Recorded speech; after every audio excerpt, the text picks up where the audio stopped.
continuer avec Laurent Degos sur les différentes initiatives d'industriels. On a vu beaucoup de start-up et de sociétés depuis ce matin.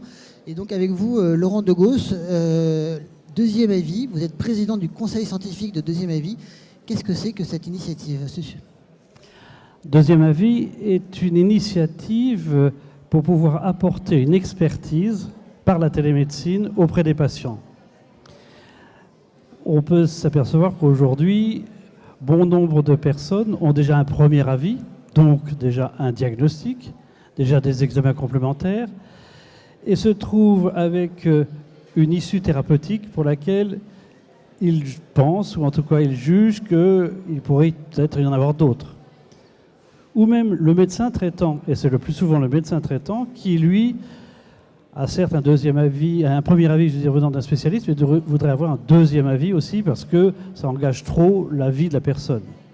Donc ce deuxième avis par télé-expertise permet d'avoir une confirmation dans 75% des cas, mais quelquefois une modulation de ce qui est donné au premier avis. Si on peut voir les choses, c'est que pour le patient, ça lui change sa vie. Parce qu'il peut à la fois être mieux informé, il peut juger de ce qui lui arrive, connaître mieux sa maladie, il peut aussi partager la décision. Et le déséquilibre du savoir qui existe entre généralement un grand spécialiste et le patient est compensé par ce deuxième avis. Et en plus, le patient peut juger chez lui et non plus avec l'effet de blouse blanche.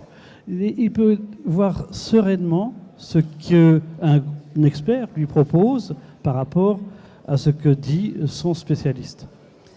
Et là, il est vrai que quand on voit ce que disent les patients, parce qu'il y a une enquête récente faite sur 150 patients et qui montre que la plupart du temps, les personnes sont contentes, heureuses de ce deuxième avis parce qu'elles peuvent juger sereinement ce qui leur arrive.